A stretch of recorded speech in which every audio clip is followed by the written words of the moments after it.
Somebody play the game with me. We'd love to bother on, right, Rob? Go. Why? Where do you live? Okay, so what's the average price of a house across the UK, roughly? 300 odd grand. Let's use the 315 odd. Let's use 300 as a rough number. So a lot of Robs in the world, what they do is they say, I want to own my own.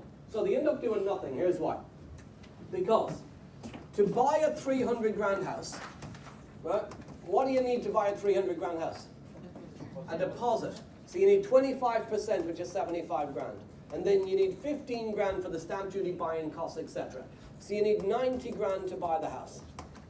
And then somebody will say to me, yeah, but you'll make way more money. I heard you'll make way more money if you own them than if you rent somebody else's. I don't want to rent somebody else's house to make money. I'd rather go to a job 70 hours a week to make money. Okay. Interesting theory, that. I don't want to rent somebody else's house. That sounds like a job, but it doesn't take 70 hours a week. You will make about 2 grand a month profit from owning that house. The problem is it costs you 90 grand to get in. Would you agree? I promise you, if you rent somebody else's house, by the way, who's never heard of rent to rent?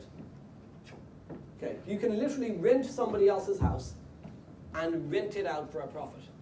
Most people that buy property, they buy them why? Pension. They want the baby but not the labor pain. Who do they give the properties to? Letting agents.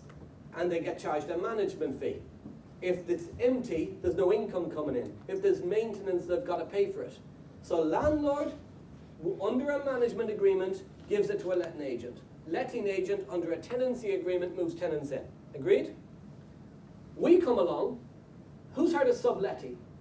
Right, subletting is illegal. Subletting is where landlord gives property to letting agent gives it to tenant, and tenant, on an AST, a short-term tenancy, relets it to another tenant on an AST without informing the letting agent or the landlord. That's illegal, that's subletting. What we do is we go directly to the landlord or through the letting agent, and we offer them a guaranteed rent. A corporate let contract, a guaranteed rent, on the condition that we find the tenants and put the tenants in. And that could be single let. One of my students, Jason Park, in Gravesend in Kent, took on a property from a landlord a couple of months ago for £1,000 a month guaranteed rent and relet it immediately for £1,500 as a single let to a family.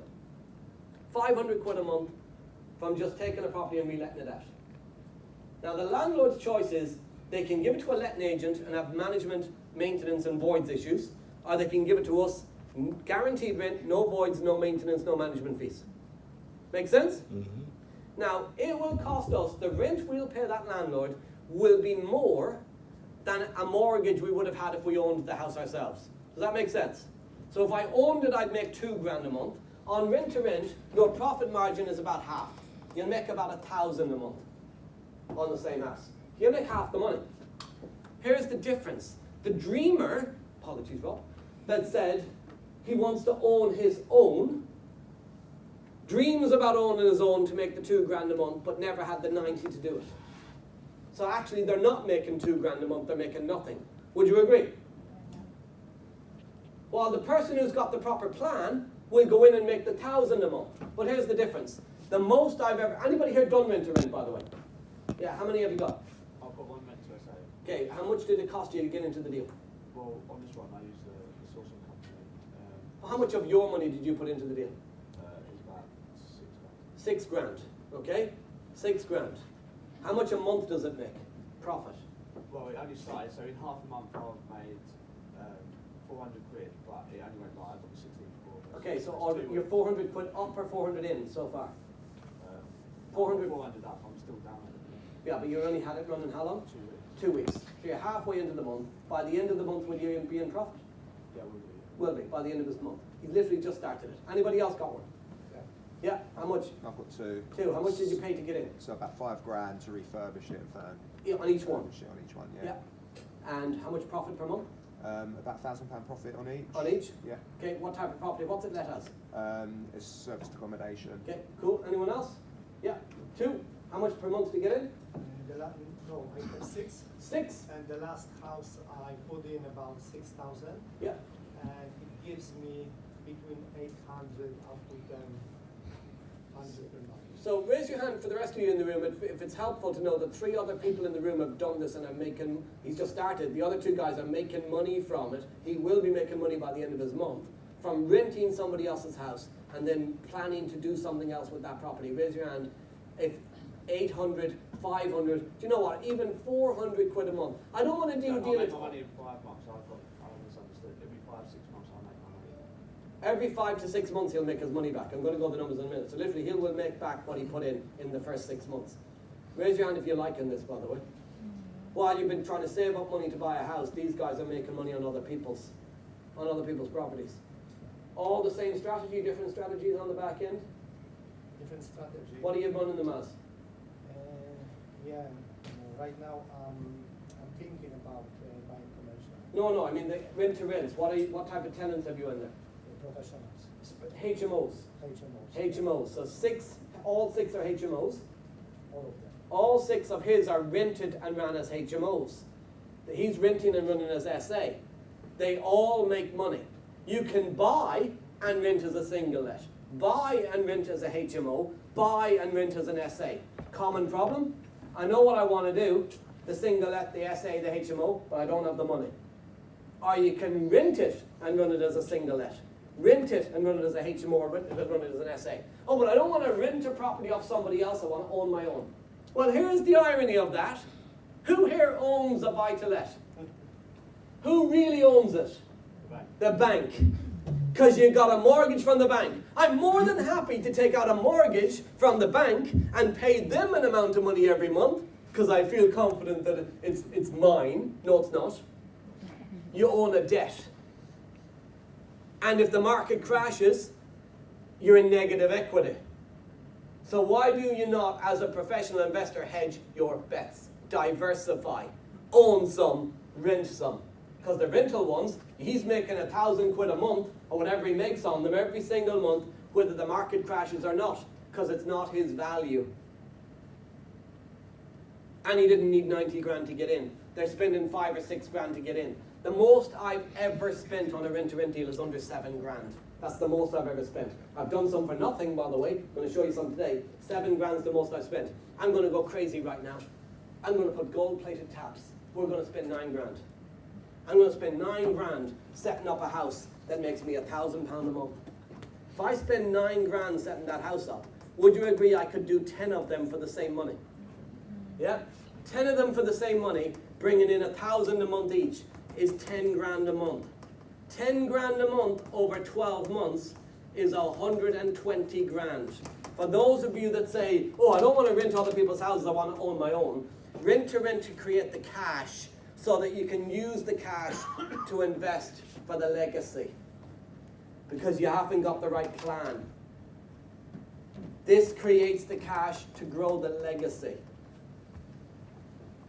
Are you with me on this? Okay? And how many deals do you need to replace your income to get you out of your job? All the time you're trying to save up the money to get to 3 grand a month to replace your income, or 4 or 5 grand a month. And the biggest challenge in this room is the person on 90 grand salary. Because they're going, well, I need 10 grand a month to replace my income, or whatever the hell it is. That's 120 grand salary. I need 10 grand a month to replace my income. So I don't really want to do a deal for 500 quid a month. Well, have you heard of the word compounding? You want to burn this into your brain, it all adds up. See, the person who's only earning 12 grand a year, they can easily get going because it's only 1,000 a month to replace their income. I need a couple of deals, I need 1 deal. But the person who's on big earnings, they get a little bit lazy around the smaller numbers. I don't want to make 250 quid from a deal, it's nothing to me. Okay, it's not nothing to everybody, and they all add up. They all add up. Massive money from property at 0 cost to you. Right? We can be skeptical about this, too good to be true, but there's people out there in this room making money. And by the way, did any of you 3 do these rent-to-rent deals where you didn't use your money to do them? Borrow the money? Use your own money? This was my business money. Your own money. Here's the difference though, watch this. When you buy a house and you need that 90 grand, what does the bank want to see? They want to see the 90 grand in a bank account. And I meet people all the time who say you can't get started in property without money. And I call bullshit on that. Here's why. You need 90 grand to buy that house? Absolutely. You cannot buy houses without money. But there's only 3 ways to create the money. You can continue to exchange time for money in a job, saving up the deposits to buy. Too slow. You can joint venture, you can borrow other people's money. And the third way is you can create the money out of other people's houses. That's what this is. Assisted sales is creating money out of other people's houses. Rent to rent is creating money out of other people's houses. Assisted sales is big lumps of money. Rent to rent is monthly money. You can create the money out of other people's houses with the right plan. However, you don't need the money to get started, because if you're looking for 90 grand to buy a house, you've got to prove you've got it in your bank, right? Don't you? For the mortgage and the broker. With rent to rent, what did you spend the money on to get it set up? Paint, carpets. Paint, carpets, beds, wardrobes, all the furniture. All the furniture. All of the stuff you could stick on a credit card. Don't tell me you need money. You could stick it on a credit card. Now, I'm not advocating go out and get a credit card to go on a holiday somewhere and buy a nice car or nice shoes or something. But who would be up for spending 4 or 5 grand on a credit card to make £1,000 a month? Yeah? Big difference. Big difference. So, and that's a phone call from a who? A Hong Kong investor right there. Look at that. Let's turn his number over. Well, yeah.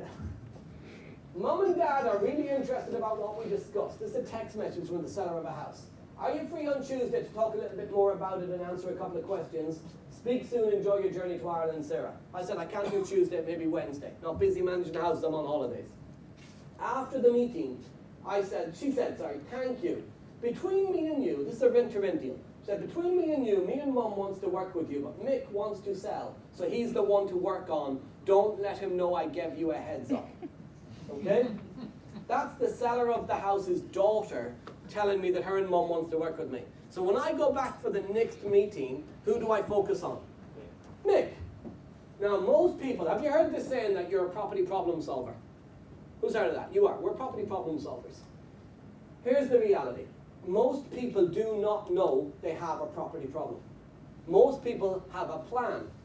Their plan is to what? Sell their house. Here was Mick's overall plan.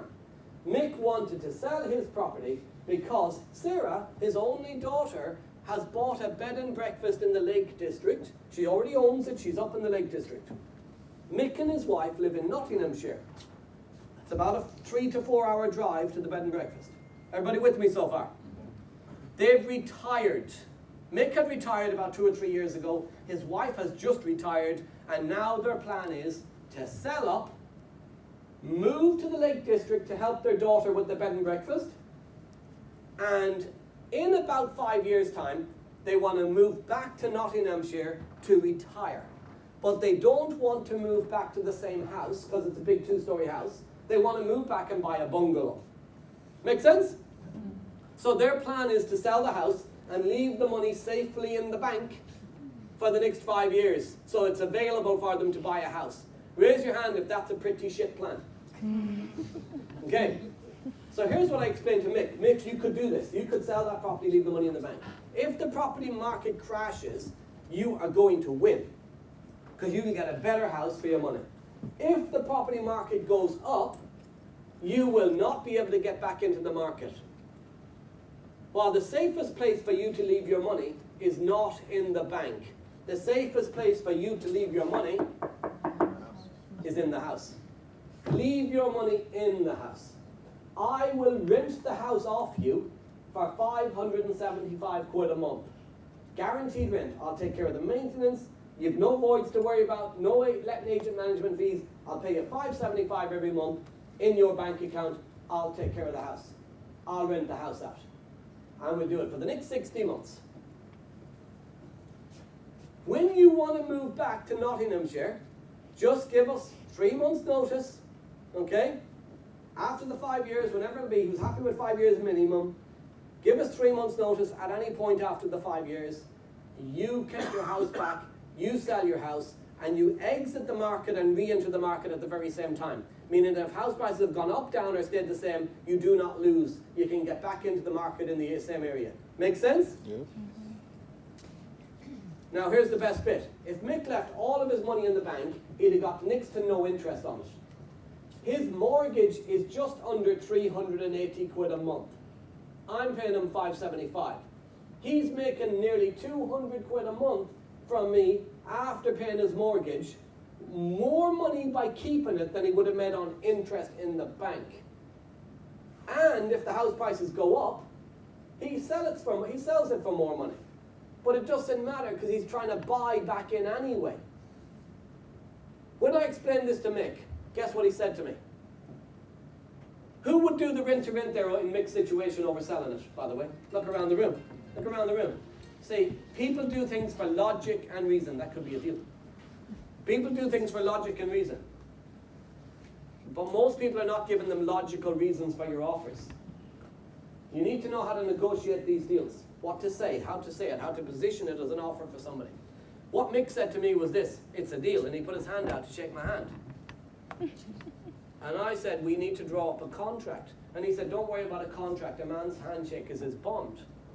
Now, my dad used to say that to me for years when I grew up. He's passed away now, but he used to say that all the time. A man's handshake is his bond. I want you to write this down. That is a load of Irish. A man's handshake's not his bond. I don't know, Mick.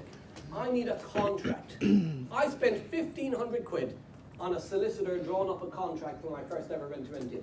1,500 quid on that contract, and I thought it was expensive. Because, what is it? It's a bit of paper that's probably pre-written, right? But, that bit of paper makes me 800 quid a month profit on Mick's house. Is Mick happy, by the way? Yeah, he's 200 quid better off. And I make money as well. Can Mick do it himself? No. Because what I hear from a lot of people is, that sounds great, but why don't they just do it themselves, right? They don't do it themselves because they don't live in the area. They don't do it themselves because even if they did live in the area, they might not want to. Stop deciding for other people what they want to do. It's not your job to decide what they want to do, it's your job to offer. Every single house on a letting agent's window is somebody screaming at you that they've already decided that they don't want to do it themselves. Isn't it? But yet, you'll hear people online and they'll go, oh, rent-to-rent, if it was that easy, everyone would do it. Oh, if it was that easy, the landlord would do it themselves if you could make money like that. Well, why are these guys making money from it then? See, you can either be doing what they do or not. But you know where the difference comes from? Your choice. I'm not stopping you from doing it. They're not stopping you from doing it. You're stopping yourself. Who's the easiest person to lie to? Yourself. Yourself. Yourself. What is rent-to-rent? We've already covered it. Right? You rent a property from a landlord or a letting agent on the condition you can relet that property, but you rent it into a certain type of contract, a corporate let agreement. This is an example of another one. Purchase price 85 grand, rent 475. This is the letting, the owner's check costs. So their mortgage, their agent's fees, their insurance, their voids, and their maintenance. They're losing 38 quid on this house. Have they got a problem? Yeah. Our job is to identify the opportunity. So with guaranteed rent, they continue to pay their mortgage and insurance. That's about 370. The agent's fees, the voids, and the maintenance we take away. Make sense? So they're losing 38 quid on a 475 rental. If they only have a mortgage and insurance to pay, that's 370. Agreed? So I offer them 450. If I offer them 450 guaranteed rent, where there's no fees, no voids, no maintenance for them, I cover that. Would you agree that they're making 450 now, they only have to pay out 370, they're 80 quid up? Are they better off by 80 quid? No. They're better off by 118 because they went from negative 38 to positive 80. They've gone from down 38 to up 80. Is that a win for them? Now, why would I do that to solve their problem? You do not just solve other people's problems unless there is an opportunity for you. And the opportunity is this. We take the very same house and we turn it into a 4-bed multi-let. 3-bed house, I turn the sitting room into a 4th bedroom. We furnish it, the beds, the wardrobes, the chest of drawers, everything, and we rent it out at 350 quid a room, all bills included, brings in 1,400 quid. The rent to the landlord is 450. The cost, the bills, the maintenance is 450. That costs us 900 quid a month. We bring in 1400, we spend 900, we make 500 profit. The landlady is better off by 118. We make 500 quid a month. Everybody wins. Why does the landlady not do it herself? This lady lives in St. Albans. She's not going to do it herself. Raise your hand if there's landlords and landladies in your town who do not live in your town. Yeah? Raise your hand if there's landlords and landladies in your town, but they don't want to do it themselves because they're busy. Do I Yeah. even know them? And if you're not getting those deals, he is. Somebody else is going to get them anyway. We look at floor plans. So you could have 1 or 2 bedrooms up there, 3 there, 1, 2, 3, 4, 1 under the sink, maybe 5. You can have a load of bedrooms in that house. There's rules. So this is a multi-let. It's too big for a single-let, you could multi-let. I've got a couple of rules. Number 1 is the sweet spot for HMO is 4 to 6 bedrooms. I'll do this start. Single-lets. Single-lets are serviced accommodation. 1 to 3 bedrooms is a really nice size.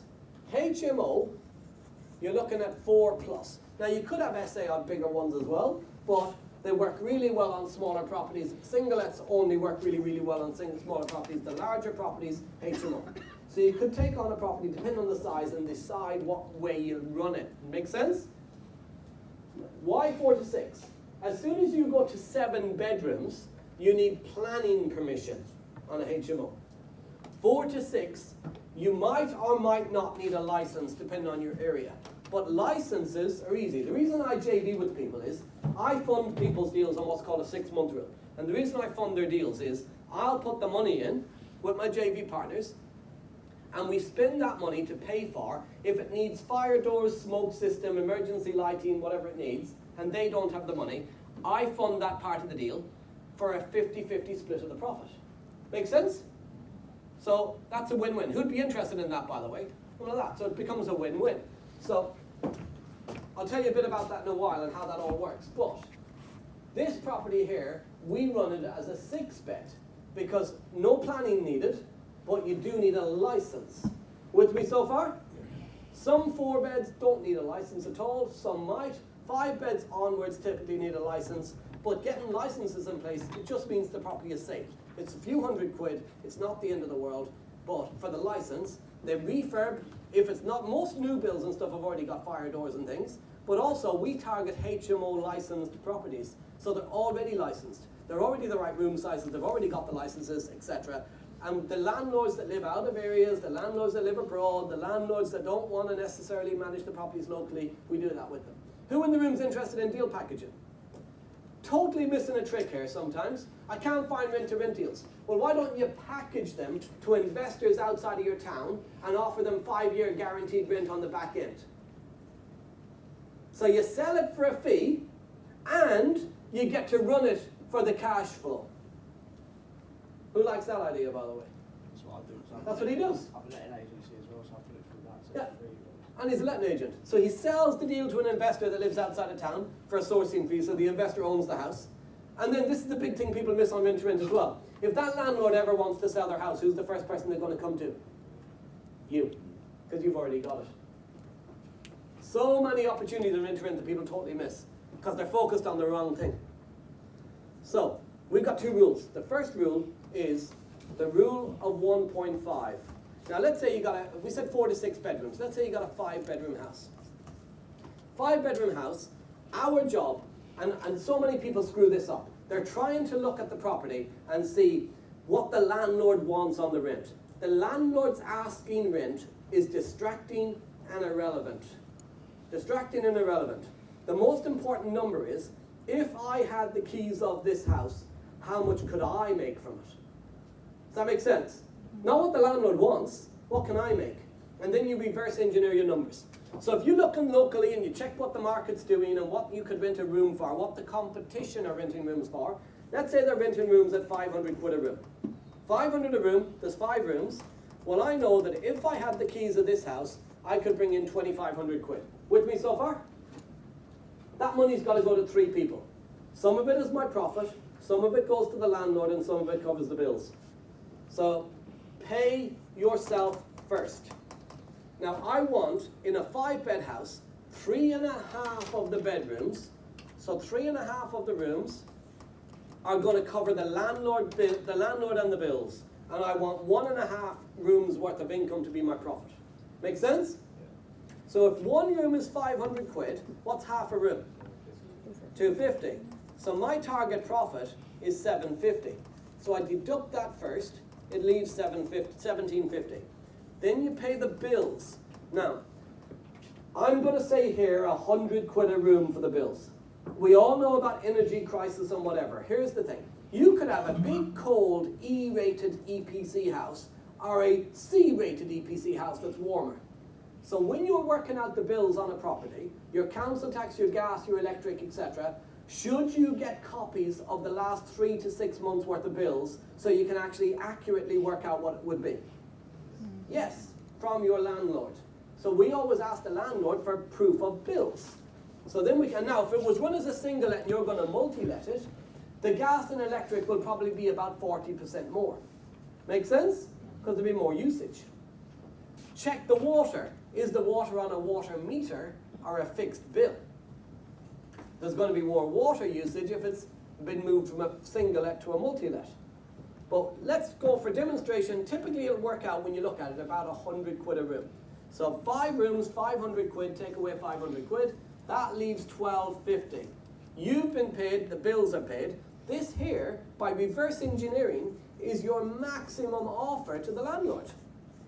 That's how we work out our offer. Doesn't matter what he wants. If I pay more than that, if I give the landlord 1,400 quid, excuse the pen, if I give the landlord 1,400 quid, where's the extra 150 coming from? From here, because that's not going to move. That's not going to move. So this here drops my profit to 600. It's logical. But most people never do the numbers. They see a house, they just offer on it, and then there's more month left at the end of the month. You've got to do your numbers. The second rule, and I'm glad you said what you said earlier, because our second rule is what's called the 6-month rule. And the 6-month rule is very simple. If I'm going to make $750 a month profit, what I'll do is I'll take my $750 a month, I'll multiply it by 6 months, which is 4,500 quid, and that becomes my budget for the refurb. Would you agree that if I spend 4.5 grand or less and make $750 a month, I can get my money out in 6 months? But if I spend 6 grand and only make $750 a month, it's impossible. Who'd like to get all their money back out of any rent-to-rent deal you do in the first 6 months? All you do is work out your profit multiplied by 6. That's it. That gives you your budget. Now, if the refurb is going to cost 6 grand, what do? Just ask the landlord to pay the rest. Or ask for a rent-free period, or a reduced rent period to cover the difference. But we do not pay more than 6 months worth of profit on our refurbs. Is this helpful? Yep. Who's glad they showed up today so far? Good stuff. We got even more running in the morning. So this one here is perfect. People think rent-to-rent is knocking walls, smashing houses up. No, it's not. You're not adding on suites. You're not doing anything. You're just taking what's already exists. This property's got 1, 2, 3 bedrooms and a bathroom. You walk in the front door, there's the lounge. What makes that room a lounge? A sofa. What makes it a bedroom? A bed. Put a bed in there, and you've got a bedroom. It's the same shape. It's a bedroom. Then you've got your kitchen diner. We put a TV on that wall. We put a table and chairs here, and we've got a kitchen diner. And this here is a 5th bedroom. Now, you will, under HMO regs, you won't be allowed to have a bedroom off a kitchen, because if there's a fire risk, you won't be able to, if a fire starts, you can't get out of the house. Make sense? Mm. Unless that happened to be French doors. It's a bedroom, straight out of the garden. And it doesn't matter that the other tenants have got a bedroom here, because there's a side back door that can get them to the garden. Yeah? So you've got a 5-bedroom house, you're not knocking walls. This one here, 3-bed semi-detached house, just in an ex-council estate. Not a great looking house, but I love the numbers because we agreed to rent it for $450. Our furniture ready-to-let costs were 3,172 quid. This is what I love about rent-to-rent. That is your total investment. Any one of you could have done this deal. Any one of you. 3,172 quid, stick it on a credit card. Look at the numbers, right? Don't tell me money is your problem. Bills and council tax 434, rent 450, total cost 884. We rent it out for 1560 and make 676 quid a month profit. 676 profit, right? Multiply that 676 by 12 months and divide it into your money invested, it's 255%, while you might make 6% on buying a house. Interesting. How hard is your cash working for you? We get our money out of that deal every 4.7 months. What he said earlier, he gets his money back every 5 to 6 months. Yeah? Every 4.7 months, we'll get our money back out of that deal. An opportunity, they're everywhere. Here's one of my students in Yeovil, he paid nothing for this. 3-bedroom to a 4-bed HMO, initial investment 0. Why? A landlord bought this property, furnished it, set it all up, right, got the whole thing up and running, and then handed it over to one of our students, Graham, to run it. And we've had a lot of students who've done this, who've had landlords do this. Mark Booth, one of our students, was up in Birmingham, walking around with a London landlord of a house. London landlords bought a house, they're walking around the property and the landlord's looking to pass it on, because his choice is management or guaranteed rent. He's looking to pass it on guaranteed rent. And as they're walking around, Mark's doing all his numbers on what it'll cost to furnish it, etc. And the landlord said, I suppose you'll want me to furnish it as well. And he went, yeah. So don't presume the landlord isn't expecting to have to spend certain money. Would you agree that it's the landlord's house? Our starting point is the landlord pays for everything. Then we negotiate a split of the costs, and we finish with we pay for whatever we have to pay for up to our maximum budget. Okay? Landlord gets 675, the bills are 500, the total costs are 1175, and rents for 1760, he makes 585 a month. Is this good or great? It's great. But what if? What if I've got no money to invest? If you've got no money to invest, you don't need money to do those deals. Yeah, you could either borrow it on a credit card, you could get it in your own bank account, or if you didn't have the money, JV with me. I'll fund it for you. But don't tell me you can't do these deals. What if property prices drop? What if the properties drop in value? Not your value. What if interest rates rise? Not your interest rate. But what if I can't find tenants and they damage my house? Who's worried about not being able to find tenants? Anybody? Okay, good, because here's the thing. As the market crashes, or the economy crashes, that's the end of the presentation because I broke this. If the economy crashes and the cost of living crisis rises, what happens with people? They need to save money, would you agree? They think they need to save money. What they really need to do is learn how to invest. But they're trying to save money. So what do they cut out? Their most expensive living costs. So single people and couples with no kids stop renting houses and flats and move into the cheapest form of accommodation, rooms. You see, in a cost of living crisis, which people don't go live in the trees. Where do they live? The cheapest form of accommodation before they end up having to move in with mum and dad. There is a major, we've over 200 rooms and I've never seen so much demand. It's unbelievable right now, the demand for rooms, because people want to live in rooms. And not only that, the pandemic caused over 50% of marriages in the UK into divorce now. We've got lots of single men especially. I think the women keep the house because of kids or whatever, but loads of single men coming to us looking for rooms. Roomlets right now are booming. Booming. My solution comes in. Oh, what if they damage it though? What if they damage it? If you actually went out there and looked at property in the UK, if you went out and did some viewings, when you're worried about will I be able to fill a house, if you went and looked at other people's properties, you'd realize that we live in a third world country accommodation-wise. There's people living in substandard accommodation all over the country. If you provide a nice, clean, tidy home for people, you will have no problem renting it. You want to go out there and open your eyes up to see how some people live. That's all we're doing, taking a house and making it nice. But damage. I'm not going to stand here and tell you. You'll have people say to you, I've systemized my business, right? I've systemized it. All of my rents come in on the 1st of the month. I pay all my bills on the 3rd. I check the rents are in on the 2nd. I pay all my bills on the 3rd. And then I go lie on a beach on the 4th. How often, how many days a week does rents come into my account? Daily, daily. Here's why. Because if you systemize your business like that, if you listen to somebody, if somebody says that to you, I call bullshit on it. Because if you systemize your business like that, you'll have more arrears and problems than any other landlord in this country. Here's why. Because if I collect my rent on the 1st of the month from somebody who is paid on a Friday, he'll have drank it by Sunday night. Yeah? We collect our rent the day the person gets paid. That's why it comes in daily. Raise your hand if that's logical, by the way. Yeah? You need to take the money when they've got the money. Otherwise, you'll have problems. They prefer it anyway, because then they can budget. So we ask people when they get paid, and then we pro-rata it. So if they get paid on a Friday but move in on a Wednesday, well, we'll pro-rata. They'll move in and pay their period plus a couple of days, so they align to the Friday. And then they pay every Friday. Make sense? Second thing is, what if your tenants, so you can reduce arrears. Even with that, you'll still have people not pay you. I promise you, every good tenant has a potential to turn bad. And you'll have problems. Tenants will trash your houses. Oh my God, you were meant to come here and tell me this was get rich quick. You were meant to tell me it was easy, and you were meant to tell me that there'd be no voids, no arrears, and no trashed houses. Of course there will. Here's what I'll tell you though. If you've got one house with one tenant, could you get the shitty bad tenant? Yeah.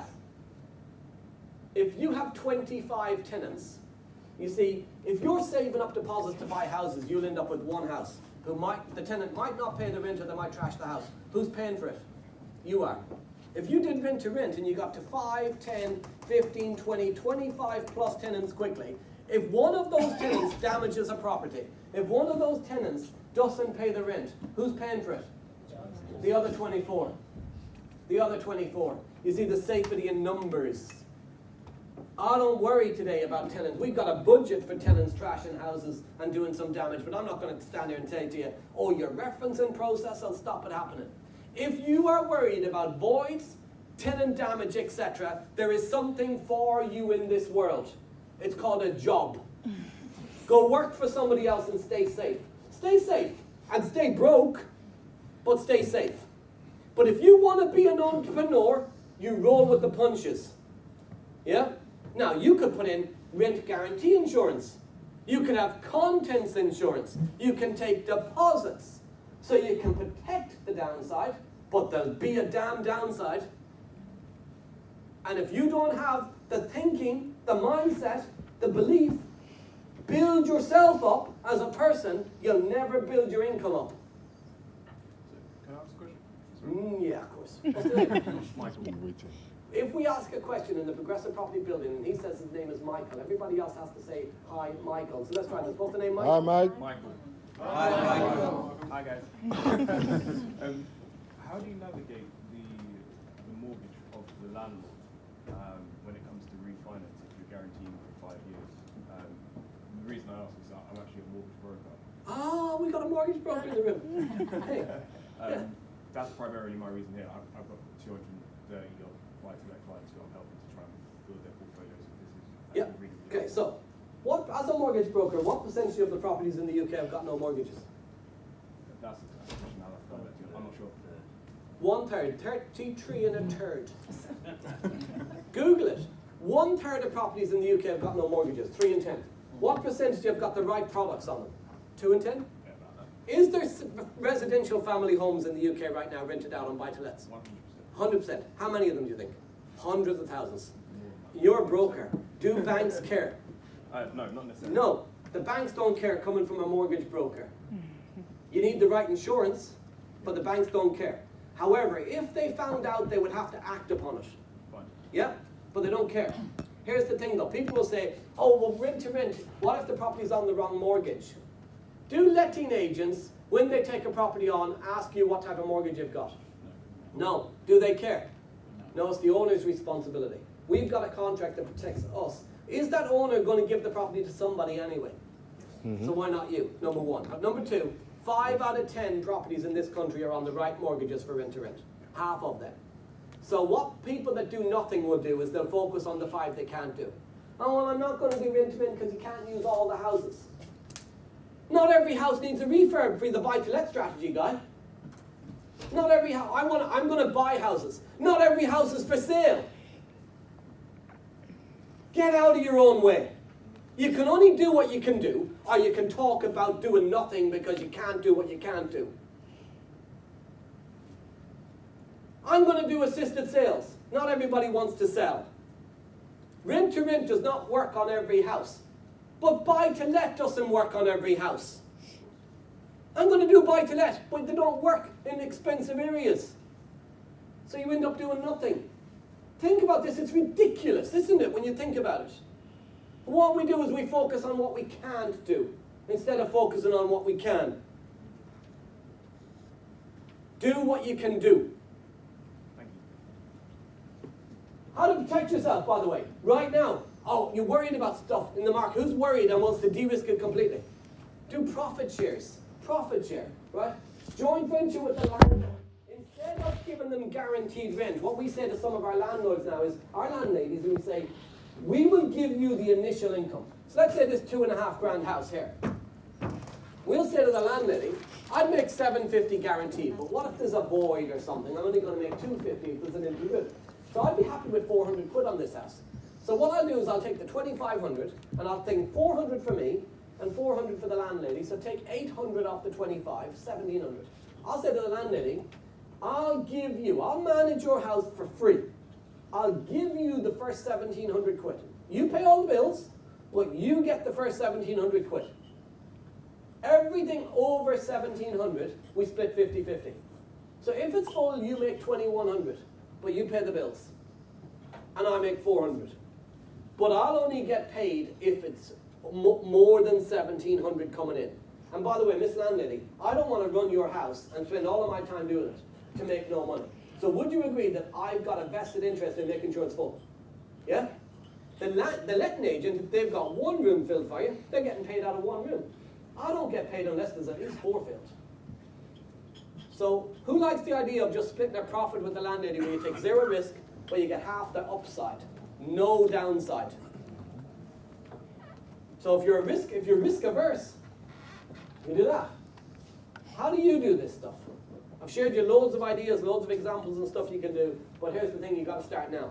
Because to know and not to do is not to know. 3 other people in this room are already doing rent to rent. Now, they're just normal people. Because here's what can happen a lot. And it's good when people are in the room that are already doing stuff, because it's very easy to sit there and look at me and go, oh, that's all right for him, that sounds great. I hadn't done anything in property by 2013 apart from build 100 grand plus of debt, buying off-plan shitty properties abroad.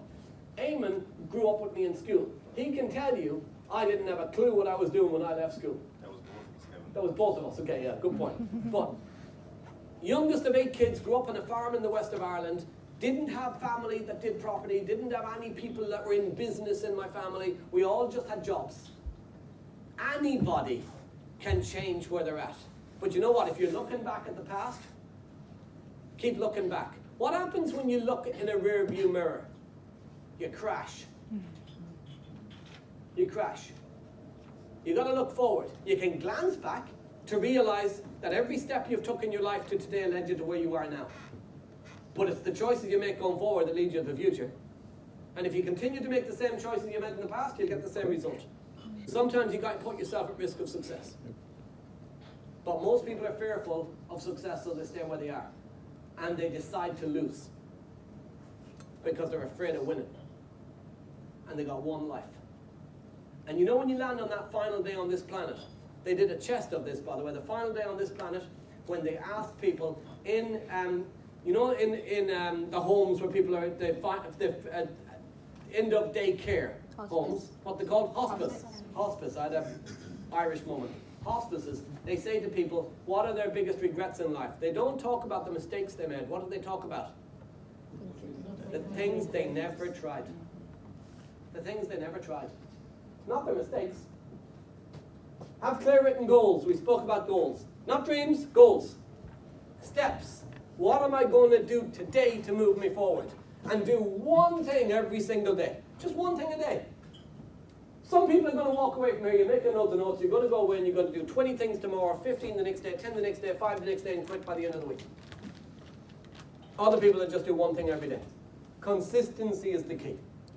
And recognize the only person stopping you is you. Nobody else. Nobody else is stopping you, just you. Get out of your own way.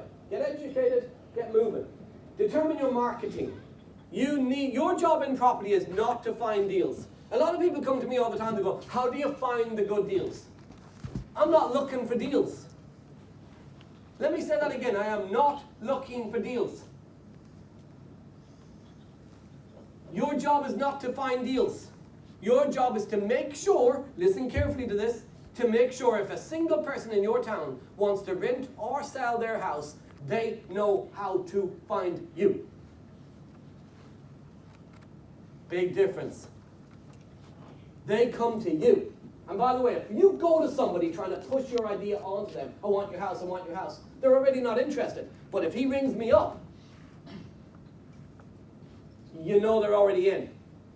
Your job is to market to get the phone to ring for people to find you.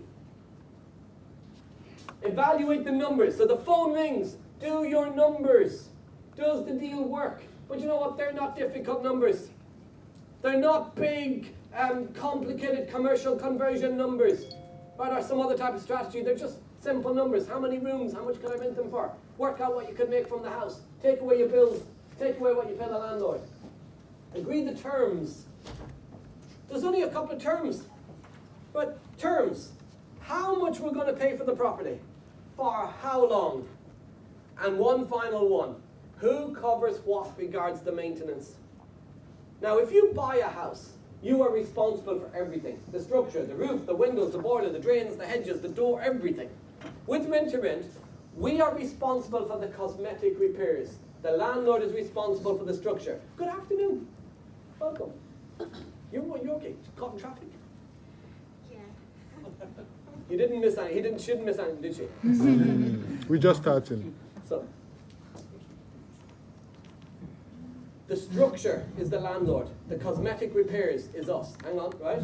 So the landlord keeps the responsibility for the roof, the boiler, everything. He'll have buildings insurance, won't he? We take responsibility for cosmetic. Carpets, walls, damage that our tenants might cause. And what do our tenants give us, by the way? A deposit to cover what? Damage. Contracts. Contracts. You get this right, you create lifelong passive income. 3 terms. How much you'll pay for how long and who covers what on the maintenance. That's it. Determine your marketing. So we use loads of stuff. Leaflets, postcards, letters, estate agents, social media, word of mouth, knocking on doors. I spoke at a PPN event, a Progressive Property Networking event in Leamington Spa in December 2020, sometime in 2020, can't remember what month, but around the end of the year in 2020. And a guy in the room, I mentioned letters to landlords. And a landlord in the room said to me, oh, I'm a landlord, we're bombarded with those letters. Anybody heard that, by the way? Mm-hmm. Landlords bombarded with letters, right.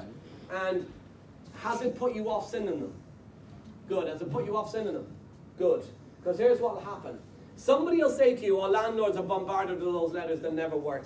Who would not send a letter because they're worried the landlord might be upset? Who cares? Anybody? Who cares? Here's the thing. I said to the guy, hang on a second before you put off everybody else in the room. How long have you been a landlord? And he said, oh, years. I said, how many years? He said, about 8, 9 years. I said, great. How many, be honest, how many letters have you received in the last 8 to 9 years? And he goes, oh, I couldn't put a number on it. I said, put a number on it. How many letters? And he said, oh, I don't know. I said, more than 10 or less than 10? And he went, less than 10. Yeah, so that's not bombarded. And then I said the following to him. Number 1 is that's not bombarded. But number 2 is if you are going to be bombarded with letters, it's my job to make sure you're bombarded with mine. Thank you. Who's here today because you got bombarded with emails? Yeah. Yeah? Yeah, man. Yeah. You probably got 26 off Progressive since you sat down. Yeah? See, And that's true, you know. do not stop someone else from putting food on your kid's table. Your choices determine your future. Or the influence of external people. Tipping away at the fact you should do nothing. Why? Because if one other person who's close to you believes it's not possible for you, right? For them, if it's not possible for them, how the hell could it be possible for you? Mm-hmm. I couldn't do that, so he can't either, because he's my mate. Yeah? Yeah? Be careful who you take your advice from. You see, the crows get you. They pick away at you. Life knocks you. At least I got Kai that. didn't take the advice of not sending letters, he sent the damn things. No previous experience with a 6-bed HMO implementing one bit of marketing, just sending some letters. Right? The phone rings. The phone rings, he makes 800 quid a month. Now, he sent 600 letters to make 800 quid a month. It probably cost him 400 quid to send 600 letters. Who'd be happy to invest 400 quid to make 800 a month? Yeah, from one deal. From one deal. Now, did he get rejected 599 times? No. Kinda, Most because likely. 599 people either ignored his letter, didn't read his letter, or maybe 4 or 5 of them rang him and 4 of them said no. Might be not the right time for them. Maybe they're just not interested. You just need one. Why do you want this? So, some of you have come here. What day are we on? Wednesday? Wednesday? I lose track of days. You know what they say about people that know what day of the week it is, by the way? They got a job. You lose track of time. But, no, I probably work more hours in a week than some of you in this room that have got a job.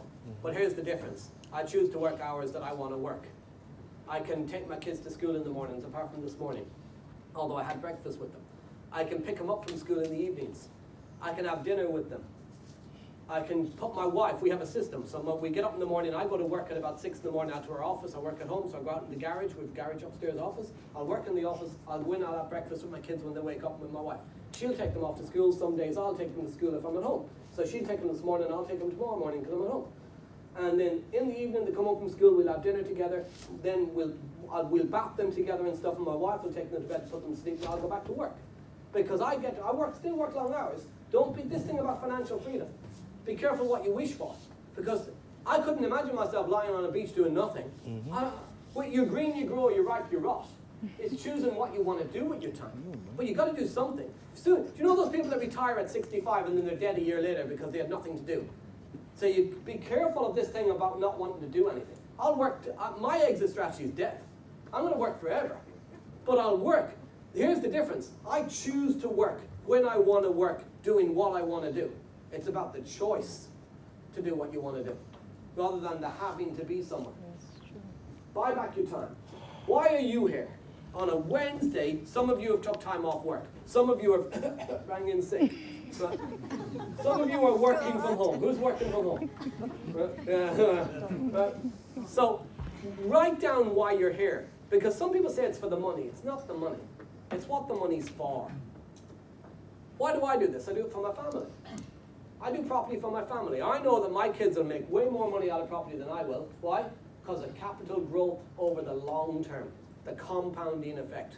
My grandkids will make more than them, and my great-grandkids will drink it all. But I'll be long gone by that point, it won't matter. The point is, why are you here? So what's the thing? Is it the nice cars, the nice house, the freedom? Is it the 3, 4, 5 holidays a year? Is it to put the kids through private school? Write it down. Write it down now. Here's why. Because that is your driver. That's your why. That's going to drive you. The knowledge and the education drives you down the right road. I had a really strong why in the early 2000s, and I lost 100 grand plus because I did not have the knowledge and the education. I just had a driver. So I drove forward making mistakes. Knowledge and education drives you down the right road. But you know what? You could have all the... Who knows stuff they don't use? You all do, by the way. Everybody knows stuff they don't use. And here's why. Because there's no driver to make it happen. If you do not have a strong why, if you do not have a driver, you're as well to not bother doing it. Because you're going to hit so many challenges along the way that it's the thing that drives you, that pushes you forward. Now, you might not love property, but you can fall in love with it because you fall in love with the results. My wife hated it. She loves it now because she loves the freedom it gives her. She doesn't have to go to work anymore. I got her out of her job before I got me out of mine. And one day I just went home and said, you can choose to go to work now or not. She chose to not go. She works in the business now. Well, Let me re-clarify that. She's paid by the business. The point, don't tell her I said that, but you mean it. I will. James Dearlow, right? This is a 1:45 at night. James sends me a message saying, really sorry for the late message, it's been a hectic day. He viewed 10 properties in 2 days. Why 10? Because he gets 1 deal in 10. Now, your job in property is to know your number. Some of you are going to go away. Grant will go away and he'll do 10 viewings to get a deal, right? But you might need 17 to get a deal. It might take you 25 viewings, Lucas, to get a deal. Doesn't matter what his number is. Your job is not to worry about what Grant is doing. Your job is to know your number. And then when you know you're getting 1 in 25, what do you have to do to get another one? Another 25 offers. And then suddenly guess what will happen? You'll start getting better. And as you start getting better, the number becomes 1 in 22, and 1 in 19, and 1 in 17. 1 in 10 is professional. I get about 1 in 10. Some people in this room will do 4 viewings and go, oh, that didn't work, and then move on to crypto. Think about it. Results come from those that work for it. Evaluate your numbers, we spoke about. This is London, by the way. This works everywhere. But look at London, 1,875 quid profit. Now you're paying 3,650 quid for the house, but why is it more money? Bigger deals, bigger and more expensive areas. People in the room that go, oh, I live in an expensive area. Well, here's the thing. If you live in Cambridge, Bristol, Bath, London, any expensive area like that, it might be expensive to buy. Instead of 90 grand needed to buy, you need 300 grand to buy. But it might need 3.5 grand to rent instead of 500 quid. But here's the difference. You make more money because if it's expensive to buy, it's expensive to rent. There's people paying more for a room in London than we'll rent a whole house for. Stop looking at the problems in your area and look at the opportunity. Assisted sale works better in London than in the north. You spend 15 grand doing a refurb in Middlesbrough and you'll add 15 grand to the value. Spend 15 grand in London, you'll add 80 to the value. But we only see the problem. The best deals are achieved direct to the vendor. You solve their problems, you get the deals. The process, take the phone calls, arrange a meeting, do some research before the meeting. So how much can you rent these rooms out for? Research before the meeting. The initial introduction, do not show up in pajamas. Dress normal, right? Dress like... I'm kidding, you don't know. Just dress normal. Right? Make an offer. I meet so many people and I say to them, what did you offer? And they go, oh, I didn't offer. Why did you not offer? Well, I didn't think they'd accept it. Give them a chance. You want to burn this into your brain. It is not for you to decide. It's for you to offer. You're worried. What you're really saying subconsciously is you are afraid of rejection. Do you know what the worst feeling in the world is? To go to a vendor and make an offer and for the following word to come out of their mouth. Yes. Why is that the worst feeling in the world? Because in that moment, you think the following. Oh, Irish, I just paid too much. Yeah? If you make an offer on a property and you remember this thought in the future, I promise you if the vendor's response is yes, you will be devastated. Yeah? Because no is not the end. No is the beginning of the negotiation. No is the starting point. No is where you say, okay, I know what they won't accept. Now I got to work out what works. Oh, yes, it's devastating. You close the deal. How do we close the deal? Contract. Oh yeah, nearly had it. On a contract, not a handshake. So what type of contract? Assured short-term tenancies are for tenants. Management agreements are what letting agents have. We sign corporate lease agreements. Okay, you need a corporate lease agreement, a proper contract. They'll cost you about 1,500 quid, but you only need the contract once, because then you use the same contract over and over and over again. What are you doing on the contract?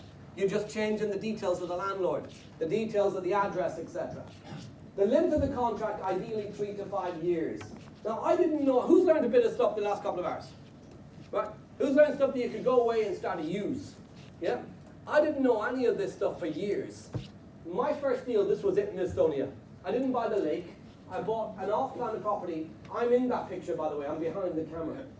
I bought an off-plan property, a 2-bedroom property overlooking that lake for 36 grand. 36K. Who thinks that's cheap, by the way? It is. Cheap means cheap. Cheap does not mean valuable. Some people in the south of England are heading up to Middlesbrough to buy cheap houses. Apologies about Middlesbrough, Lucas. But by the time you're on the train back home, somebody has not just broke into the house and nicked the kitchen, they've nicked the damn house. You don't know the streets. So I bought this place in Estonia. If you went there today, you would take the very same picture. Because it never got built. It was never built. Never built. I bought in Turkey. The Turkey one I paid 50, just under 50 grand for it and sold it for just over 25. Great business. Bulgaria one, that got built. Top floor, this one here, that top floor penthouse apartment. Looks really nice, right? Paid 89,950 quid for it, because I'm not just any property investor at this stage, I'm an international property investor with homes across Europe.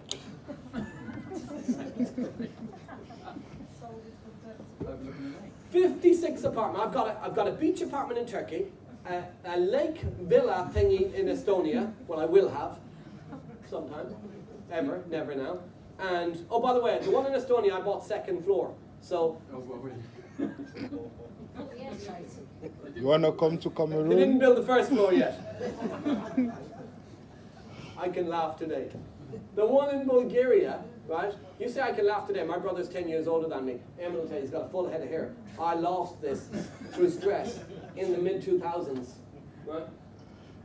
The one in Bulgaria, 89,950, 56 apartments in Bansko in Bulgaria, all owned by English and Irish investors, and there was extortionate management fees. So we got together in the Crown Plaza in Birmingham, about 40 of us probably, because some of them didn't show up, got together and we had an extraordinary general meeting.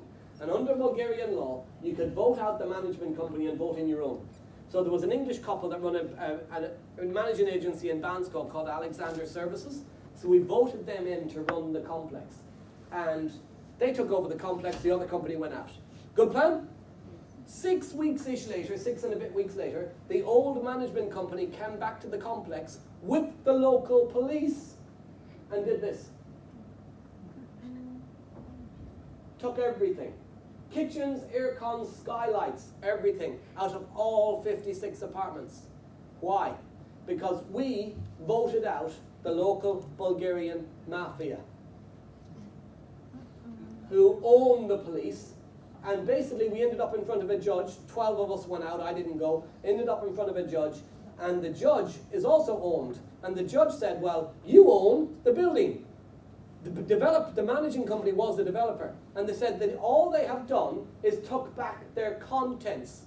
Your contract says you bought the building. So in Bulgarian law, a skylight, aircon units and kitchens somehow classify as contents.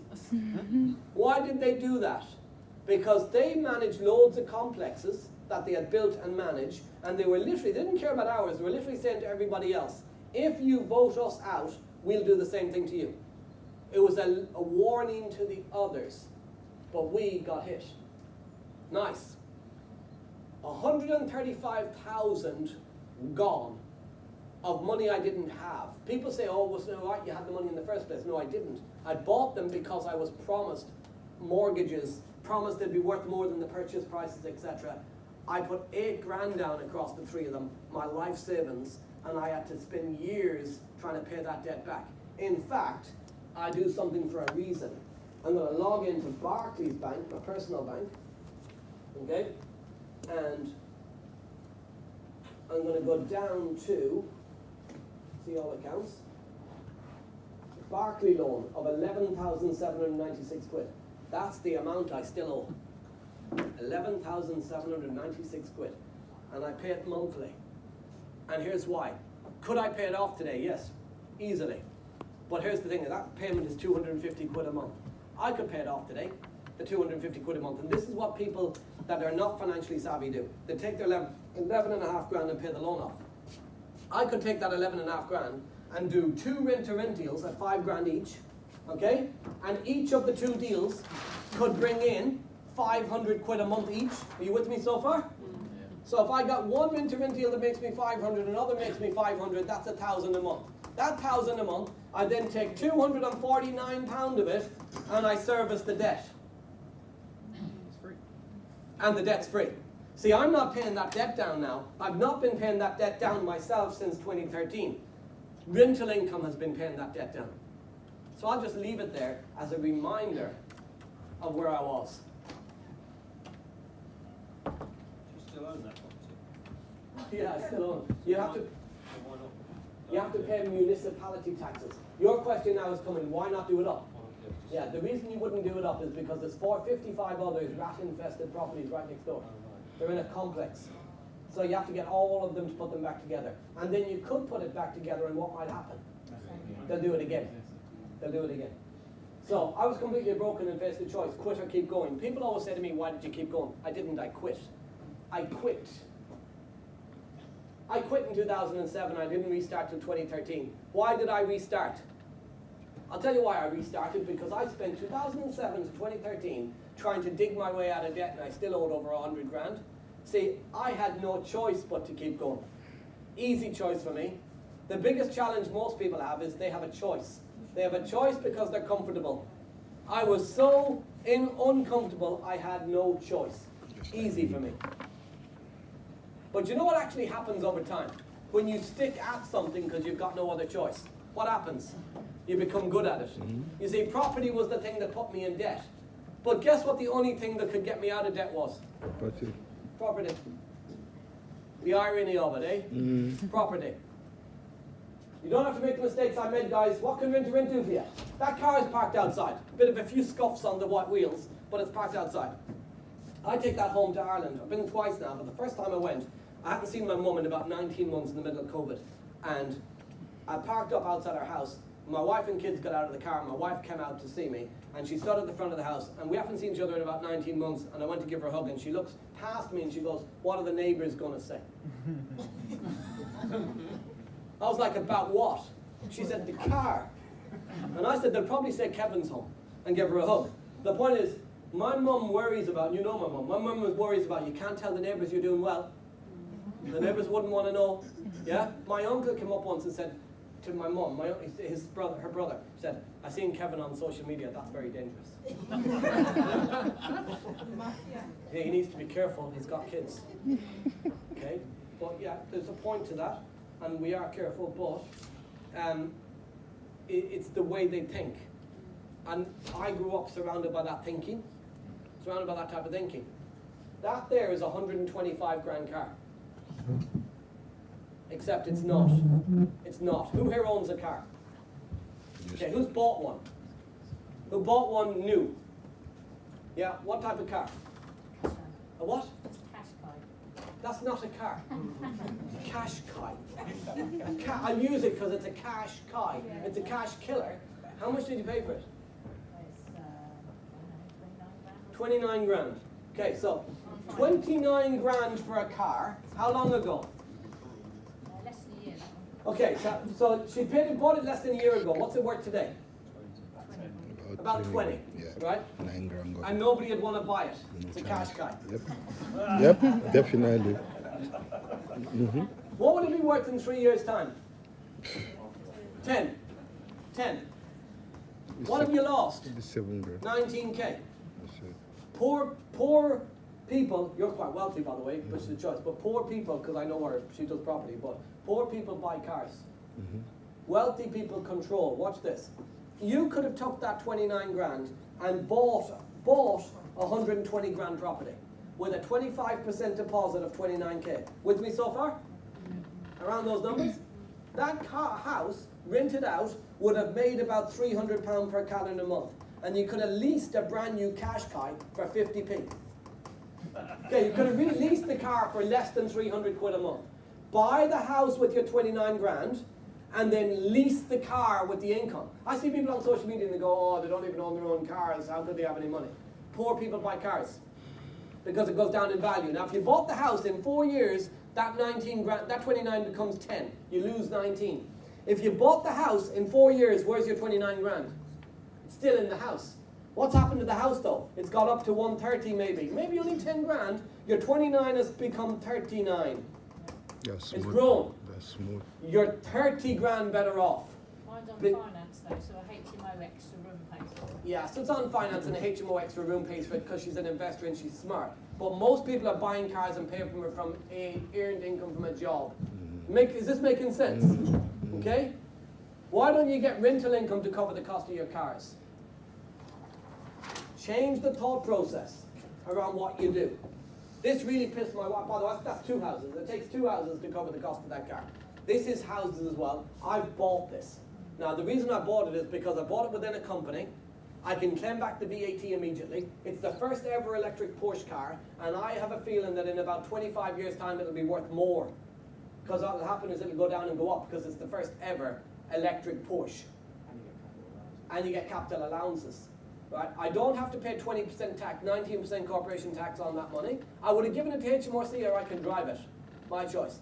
I don't need to pay diesel. It cost me £5 a week. I was spending 100 a week on, I was paying 70 a week. It'd be 100 now with the uplift.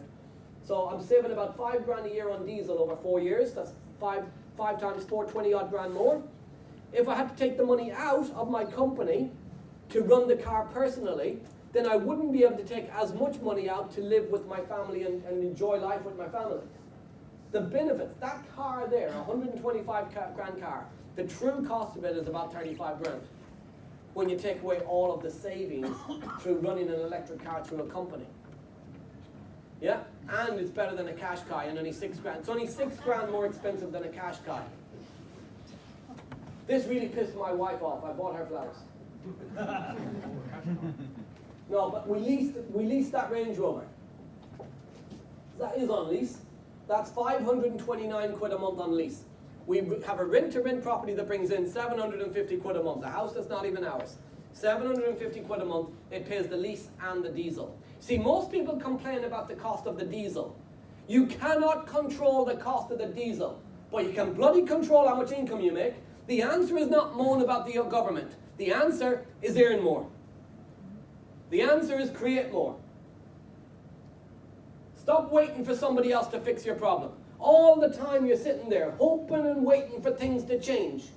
All the time you're doing exactly the same stuff that led you to where you are.